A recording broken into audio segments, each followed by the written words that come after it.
Alhamdulillahi Rabbil Alamin. Wassalatu wassalamu ala ashrafil anbiya wal mursalin Sayyidina maulana Muhammad wa ala alihi wa ashabihi ajma'in. Wa ba'd. Monggo kita lajengaken pengaosan ingkang sampun kelampah. Sebelumnya kita buka dengan bacaan umum kitab ila hadratin Nabi Mustafa Sayyidina Muhammad sallallahu alaihi wasallam wa alihi wa ikhwanihi minal anbiya wal mursalin wal awliya wal ulama syuhada wa salihin wa siddiqin, khususan Sayyidina Syekh Abdul Qadir Jilani radhiyallahu anhu wa masyayikhina wa usulina wa furu'ina wa hawashina wa dhul huqqil wajibati alaina wa kafatul muslimina wal muslimat wal mu'minina wal mu'minat. Syaulillahi lahumul fatihah. A'udzu billahi minasyaitonir rajim. Bismillahirrahmanirrahim. Alhamdulillahi rabbil alamin. Arrahmanir rahim. Maliki yaumiddin. Iyyaka na'budu wa iyyaka nasta'in. Ihdinas siratal mustaqim. Siratal ladzina an'amta 'alaihim ghairil maghdubi 'alaihim waladdallin. Rabbi ighfirli wa liwalidayya wal mu'minina amin. Jadi kalau kita melihat perkembangan yang ada, memang situasi saat ini tidak menentu. Saya teringat dengan dawuh Nabi Muhammad SAW di salamatur rajuli fil fitnati ayyal zama baitah, ya. Jadi keselamatan seseorang di saat terjadi fitnah, terjadi berbagai macam cobaan, ya, itu adalah kalau dia mau berdiam diri di dalam rumahnya. Nah, cobaan itu bermacam-macam. Ada yang mungkin berupa perekonomian, ada yang berupa sosial kemasyarakatan, ada yang berupa kesehatan, ada yang berupa mungkin urusan politik, ya, dan sebagainya. Dan cobaan itu bisa menyangkut individu, ya, atau kelompok, ya. Bisa menyangkut satu daerah atau satu bangsa. Dan situasi pandemi ini sudah menjadi fenomena global, ya. Jadi untuk orang yang percaya mungkin merasa sangat hati-hati, ya. Untuk mereka yang sama sekali tidak menggubris, ya, wis kuwi opo, ya, ontran-ontran opo. Lah kita jangan berusaha mengedepankan ego, ya, tapi harus berpikir secara rasio, ya. Jadi berpijak pada pengalaman yang ada, ya, dan kenyataan yang terjadi. Jadi kita perlu tetap menjaga diri, ya, tetap waspada, banyak berdoa. Jadi tidak semata-mata menyalahkan atau memvonis apa yang sudah ditetapkan oleh pemerintah misalnya, ya, dalam situasi pandemi ini, ya. Dan jangan semata-mata mungkin merasa, ya, wah sudah dekat dengan Tuhan, ya, sehingga alah opo to corona kuwi makhluk, ojo dikaro makhluk misalnya, ya.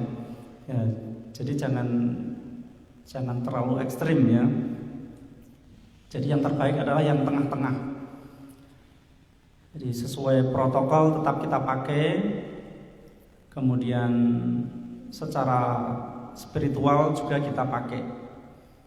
Jadi ada banyak doa, ya, banyak amalan yang bisa menjauhkan dari wabah, ya, dari penyakit yang menjangkit secara massal, ya. Jadi dulu itu pernah ada ahli kasyaf, ya, Jadi ada wali yang bisa menembus tabir alam gaib.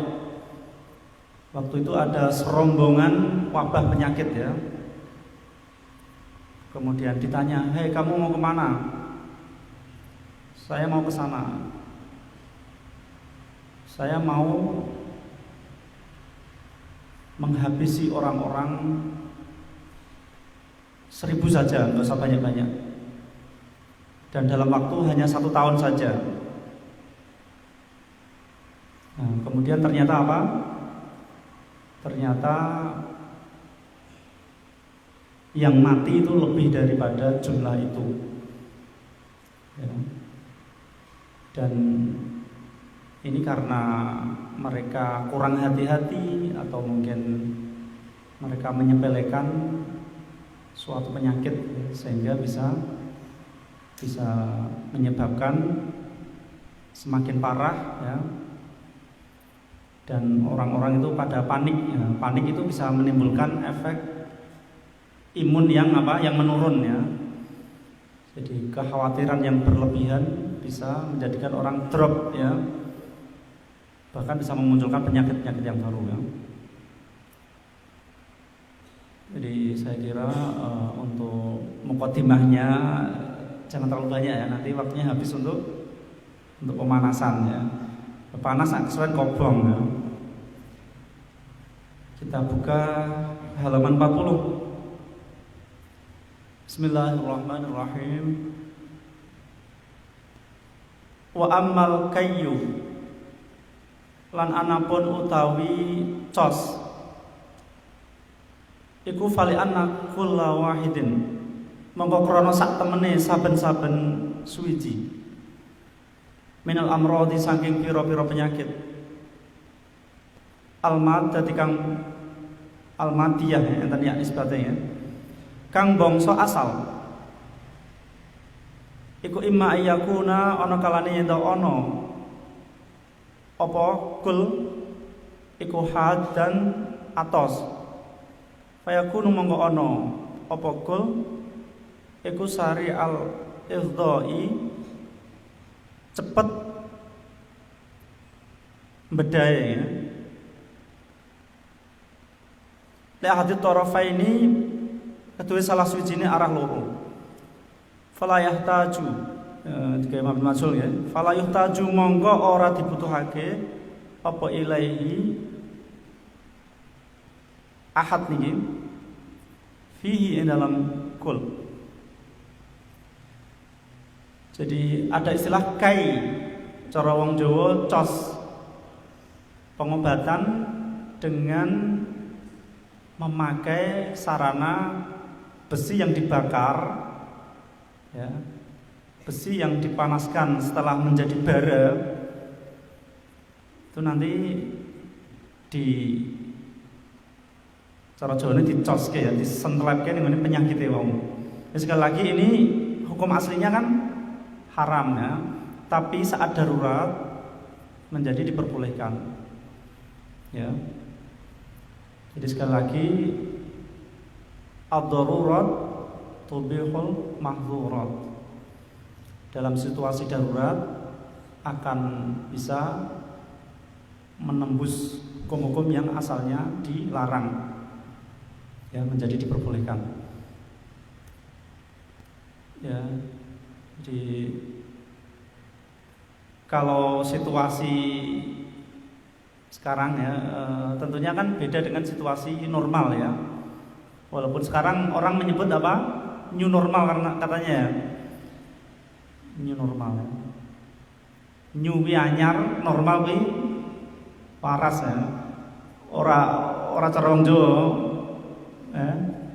Wong waras anyaran ora ya. Maksudnya new normal itu tatanan yang baru ya, setelah ada wabah penyakit yang mendunia ini ya. Jadi semoga kita semua diselamatkan, disehatkan, diberi keberuntungan di dunia wal akhirah. Jadi sekali lagi di saat masa pandemi ini semua kan serba darurat ya.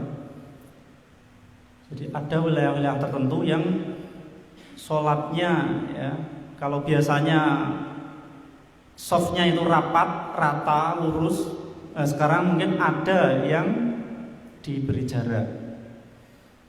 Terus jangan terus protes, wah nak ngono setane sos serundal ning jero ya. Kan sholat disuruh merapatkan ya, rapat tapi tidak berdesakan ya, ingat. Rapat bukan berarti berdesakan. Ya, nah, rapat itu kan sunnah. Ya, sunnah dalam situasi tertentu bisa ditinggalkan ya, karena mungkin untuk menjaga dari berbagai kemungkinan yang tidak diinginkan ya. Jadi tidak apa-apa seandainya diberi jarak.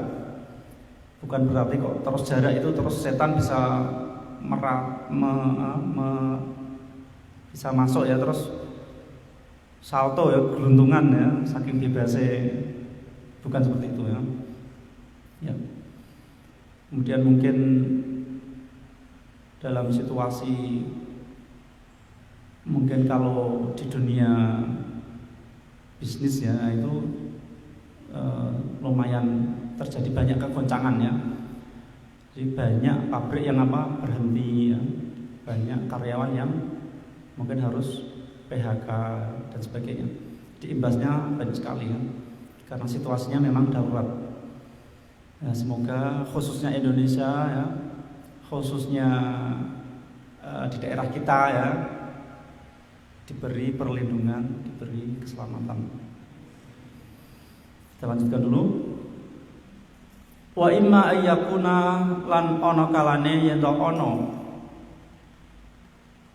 apa kul iku muzminan nglumpuhake.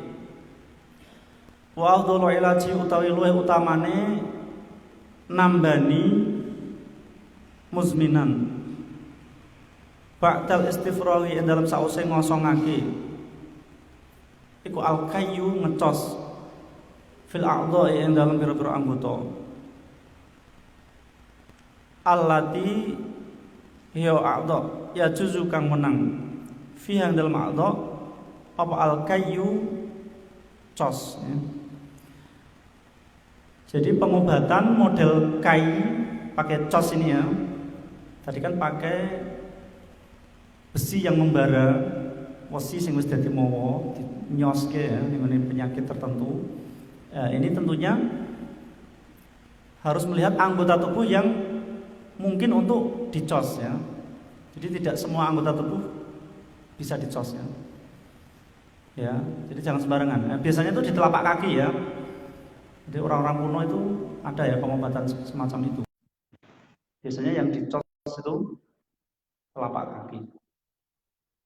Ya, mereka ya, kalau saya pernah diceritai oleh ayah saya ya, itu kalau orang yang dicos itu ya ada kalanya tidak merasakan panas sama sekali ya. Ya.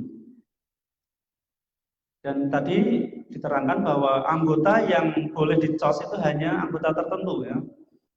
Ya, jadi jangan sampai bahwa dicos ninggon meripat kan mungkin ya. Tidak mungkin ya dicos di mata kan tidak mungkin ya. Dan tidak boleh ya, bisa merusak ya. Jadi ada penyakit yang ganas, ada yang lemah ya. Di sini diterangkan ada penyakit yang memang unsurnya itu keras, ada yang lemah. Kita lanjutkan. Li'annahu krana sak temene marad. Iku layakun ora ana apa marad. Iku musminan nglemesake. Atau nglumbuhake. Illa an madaten. Kejaba saking asal baridaten kang adem, walizaten kang kandel. Qad rasakhat kang teman-teman resep apa madah fil udhi ing dalam anggota. Wa afsadat lan ngrusakake apa madah mizajahu ing campurane udhi. Wa ahalat lan manggon apa madah jami'a ma ing sakabehane barang yatasilu kang sesambungan apa ma ilahi maring udwin ila musyabahati jauhariha maring nocoki socane maddah Pastahilu mongko ain ya pastahilu mongko mulak-mulak ya. Apa jauhar fi dzalikal udhi ing dalem mengkono-mengkono anggota. Jadi kadang-kadang ada penyakit tertentu yang sudah merasuk, yang sudah kronis istilahnya ya, sudah meresap ke dalam anggota tertentu, sudah menghancurkan unsur-unsur di dalamnya, jadi memerlukan penanganan yang ekstra. Faistakhraju mongko ditokake apa maddah bil kayyi kelawan cos. Nah ini boleh naibul fa'il buri niki ya. Apa til kalmat datu mengkono-mengkono asal ya. Mingdal kal makani saking mengkono-mengkono panggonan. Alladzi makan ya kang utahi maddah iku fihi ing dalam makan. Ifna'il juz'i kelawan mateni bagian annari kang bangsa geni al maujudi kang maujud bil kayyi kelawan cos litil kalmat dadi maring mengkono asal. Jadi dengan adanya pengobatan model cos ini ya ada unsur peniadaan bagian yang bersifat panas. Jadi unsur yang bersifat panas ini digempur ya, dihilangkan dengan sesuatu yang lebih panas ya. Fata'allamna kita akhiri semoga manfaat ya. Kita lanjut kitab yang satunya. Dibuka halaman 15. Yang kemarin ya. Wa syarrul makasibi utawi olone pira-pira penggawe iku kasbur riba penggawe riba wa a'dhamul khotoya utawi luwe agunge pira-pira luput iku al-lisanu lesan al-kadzubu kang akeh gorohe. Jadi kemarin melanjutkan sekarang ya. Kemarin masa muda itu adalah cabang dari kegilaan ya. Wasyababu syu'batum minal junun. Jadi anak-anak muda ya, orang yang berjiwa muda itu kan selalu bergejolak ya. Keinginannya selalu menggebu-gebu ya, harus tercapai. Semangatnya membara ya, apalagi kalau sedang dimabuk cinta ya. Belek lincong rasa coklat ya. Ya, jadi ini lautan kuseberangi, wah yo glegepen ya. Nah, orang yang masa-masa muda itu memang seperti orang gila ya. Jadi, semuanya bisa ditempuh ya. Semuanya dihabisi ya. Makanya semangat muda itu ya baik seandainya tetap dibawa kalau sudah tua ya. Semangatnya ya, atau mungkin dari sisi apa? Dari sisi kegigihannya ya.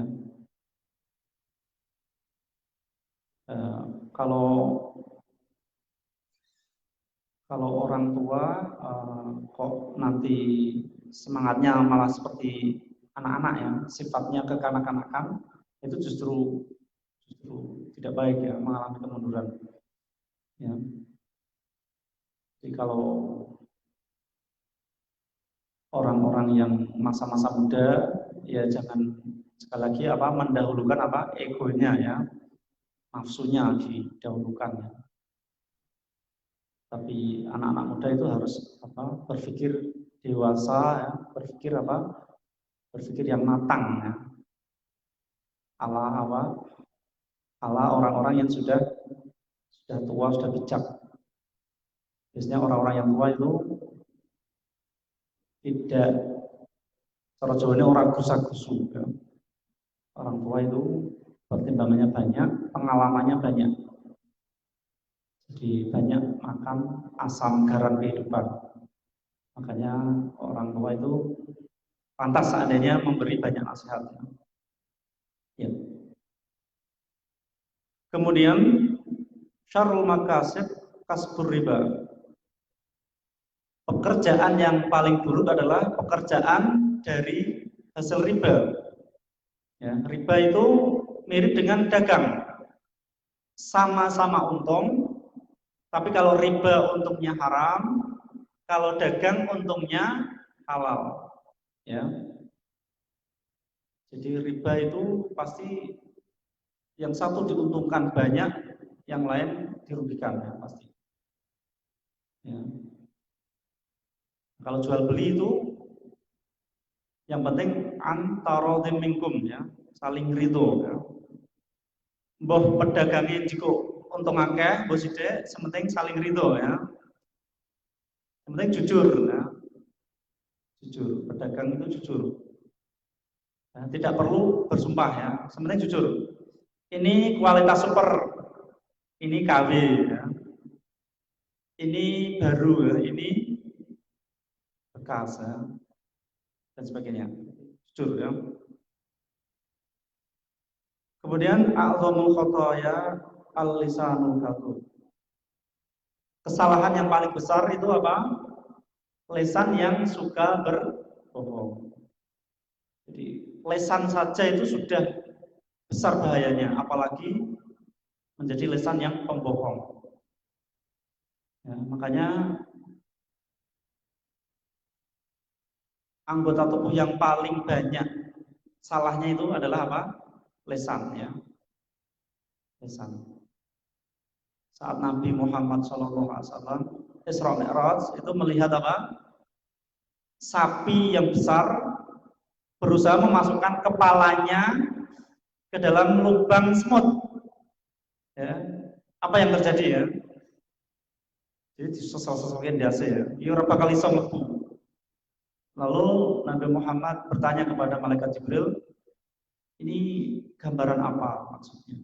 Nah, ternyata itu adalah gambaran orang yang sudah terlanjur mengucapkan sesuatu, maka tidak akan mungkin bisa tarik kembali ucapannya. Ya. Jadi orang kalau salah mengucapkan itu menyesalnya bisa bertahun-tahun daripada tidak mengucapkan sama sekali ya. Dia akan selamat ya. Nah, kalau zaman sekarang kebohongan itu tidak hanya dari lisannya, tapi dari kecanggihan teknologi apa ya, bahkan jari yang lembut ini ya, yang lentik ya, awam itu bisa melukai berjuta-juta hati ya. Orang hanya dengan ketikannya itu bisa bahkan menghancurkan suatu negara ya. Ini lewat hoak-hoak ya, hoax ya, lewat mungkin adu domba ya, lewat cacian ya dan sebagainya ya. Wa ani nabi lan saking kanjeng Nabi sallallahu alaihi wasallam annahu, nah, bisa ditakdirkan ruya. Apa annahu sak temene kanjeng Nabi iku kala dawuh sapa kanjeng Nabi al-kidbu utawi gorok iku la yasluhu ora patut apa kizab illa fi salatin kejaba ing dalam perkara telu. Fil harbi ya ing dalam perang. Li'anal harba karena saat temene perang iku khid'atun bujuk war rajuli lan wong lanang yuslihu kang dameake sapa rajul bihi kelawan kitab bainas naini dalam antarane wong loro. Saya terangkan dulu di sabda Rasulullah Sallallahu Alaihi Wasallam, bohong tidak patut dilontarkan kecuali dalam 3 perkara. Ya, ini kebohongan yang apa? Yang diperbolehkan. Ya. Yang pertama, fil harbi, dalam peperangan. Karena apa? Karena situasi perang itu penuh dengan tipu muslihat. Jadi di situ ada strategi, di situ ada trik-trik ya untuk melumpuhkan lawan ya. Bisa saja ya membohongi. Kalau di Jawa zaman dulu ya pasukannya banyak, tapi apa? Perangnya malam hari. Yang depan itu orang pakai obor ya, tapi yang belakang apa? Hanya bambu-bambu yang ditancapkan di tanah, kemudian dinyalakan obor. Dari kejauhan seakan-akan apa? Seakan-akan prajuritnya banyak sekali ya. Padahal manusianya itu hanya di depan, di belakang itu hanya apa? Hanya bambu-bambu yang tertancap ya. Itu bagian dari strategi ya. So, kalau kemarin Irak ya waktu itu ya,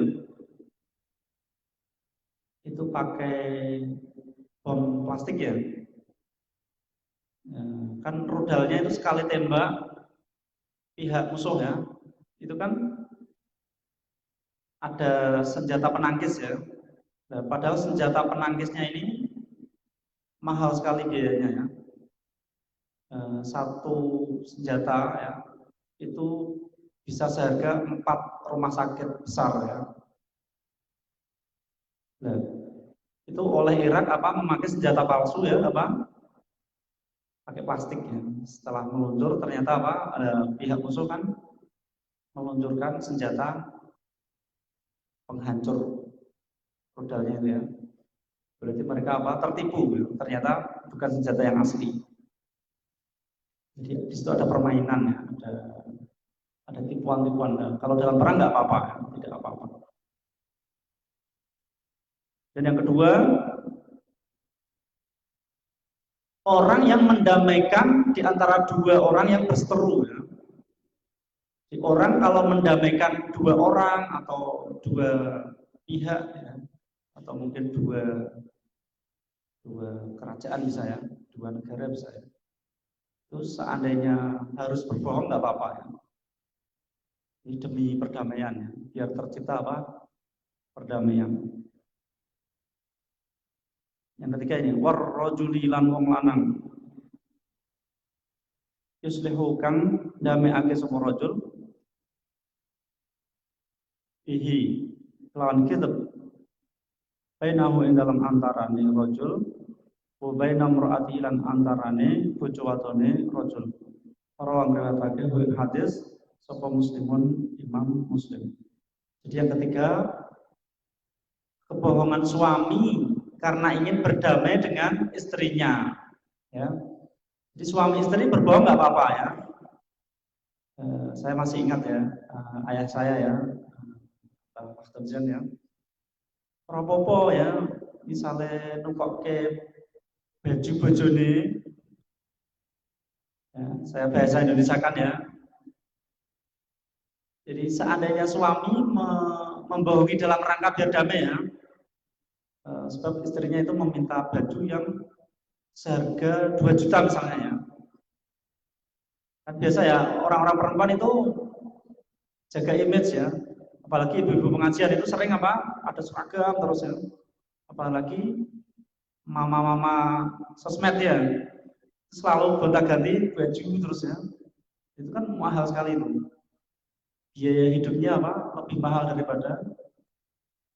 daripada kehidupannya ya. Seandainya mintanya yang seharga 2 juta ya. Ya, saya tadi mengatakan apa? Seharga berapa? 2 juta ya. seandainya suaminya mampunya hanya mungkin seharga dua dua mungkin 200.000 ya, ya nggak apa-apa ya. Ya, ya. Terus pokoknya bojone teko ngai nyoh iki pesenanmu ya. Jadi demi perdamaian nggak apa-apa. Contoh lain misalnya sedang masak ya. Jadi masakan istri dihidangkan, mbah rasane ra karuan ya. Nah itu untuk menutupi rasa itu apa? Wah enak ya enak ya. Ini lezat sekali, saya tidak pernah merasakan masakan yang rasanya tidak seperti ini ya. Ini rasanya tidak ada duanya. Restoran kalah kafir. Ya, jadi nggak apa-apa. Jadi kebohongan demi perdamaian, khususnya dalam hubungan suami istri biar harmonis, tidak masalah. Ya, yang perlu diketahui, bohong itu hukum aslinya haram, ya. Nanti ada saat tertentu dihalalkan, tapi kalau sudah tidak ada cara lain selain itu, ya. Dan tentunya tidak membawa dampak yang jauh lebih buruk. Ya, saya kira cukup. Kurang lebihnya mohon maaf. Wassalamualaikum warahmatullahi wabarakatuh.